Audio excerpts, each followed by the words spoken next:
Si yo tengo un patrón que hace eso, ¿no? Pero tengo 99 que no lo hacen, entonces el que se haría es el número 1. Pero si tengo 99 que no respetan los derechos laborales, que prefieren contratarte por outsourcing, si tengo despachos diciéndote mejor contrata por outsourcing porque es mejor modelo, pues entonces el contexto te lleva a que el que no lo hace es un verdadero tonto, es un pendejo.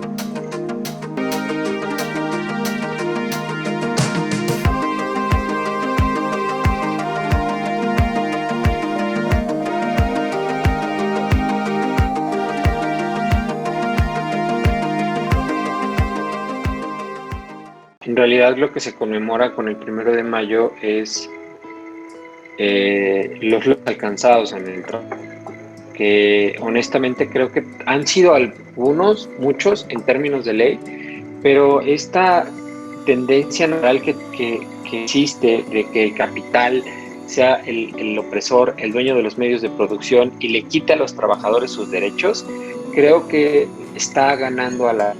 ¿En qué sentido? Actualmente, digamos que antes, los trabajos en fábricas. Antes los trabajos eran en el campo, eran en las ciudades, no había trabajo calificado tan grande, era el señor licenciado, el doctor del pueblo, etcétera, etcétera. Y actualmente pues ya hay un chingo de licenciados, ya hay un chingo de doctores, ya no son relevantes en vida pública o en la vida privada de los seres humanos, ¿no? Y entonces lo que hacemos es que al haber mucho data, pues obviamente tenemos un doctor Simi que puede cobrar 20 pesos la consulta y un doctor que puede cobrar 1,600. Depende, yo creo que de la individualidad, del contexto en el que estés, del lugar en donde te muevas, del valor que puedas agregar. Son muchos factores los que dependen. Pero ¿dónde viene el tema o dónde se une el tema de la relación de trabajo con respecto a la no conmemoración? O sea, creo que no hay nada que conmemorar este 1 de mayo. Nada que conmemorar. Porque la última reforma que se hizo a la Ley Federal del Trabajo, por ejemplo, reguló todo el tema del teletrabajo. Le llaman teletrabajo porque no es home office, ¿no? El home office viene de trabajo en casa. Entonces, dado que la ley te divide ya el hecho de que tú estés trabajando en tu casa, pero que además dentro de tu horario de trabajo te pidan reportes, llamadas, etcétera, etcétera, pero terminando tu horario de trabajo te puedas desconectar, lo que le llamaron desconexión laboral, ¿sí? Ahora, todo esto en la realidad, en el papel suena padrísimo, güey. O sea, tú ves la ley y dices, no manches, está de pelos, porque el patrón me tiene que ayudar con mi internet, el patrón me tiene que ayudar a pagar mi teléfono, tiene que seguirme capacitando, etcétera, etcétera. Pero tú ves la postura del patrón, ¿qué crees que le convenga al patrón? O sea, honestamente, ¿qué crees que le convenga al patrón? ¿Tú crees que le convenga contratarte por teletrabajo o contratarte por prestador de servicios profesionales? Y entonces, como prestador de servicios profesionales, no te da seguro social, no te da con el internet, contrata cuando necesita tus servicios, etcétera, etcétera. ¿Qué se ganó con eso? ¿Qué ganó con eso? Lo único que se ganó es que ahora el patrón tenga la opción de quitarte tus derechos laborales o no.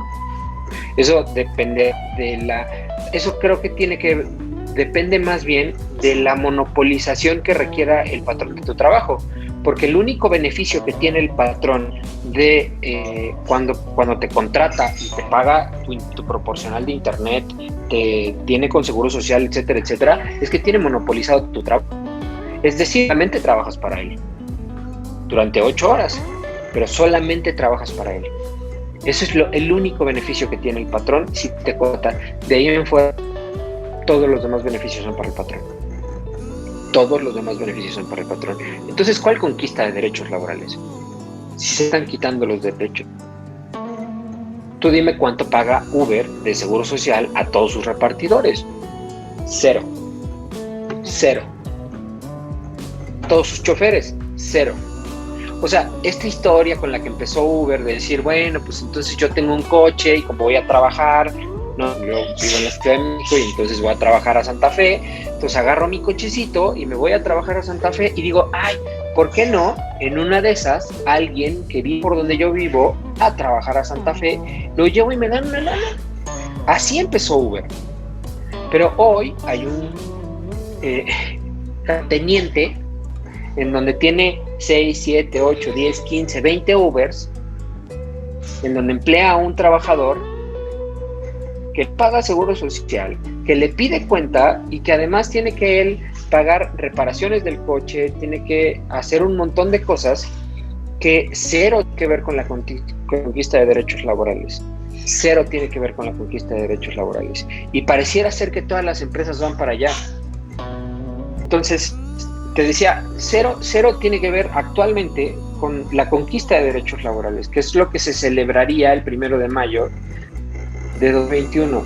Incluso actualmente dejaron de ser tribunales laborales y más bien dejaron de ser juntas de conciliación y arbitraje y ser tribunales laborales. Pero ¿de qué te sirve tener un tribunal laboral si ahora todas las relaciones laborales se convierten en relaciones de carácter civil? Es la diferencia. Si yo te contrato a ti laboralmente, ¿no?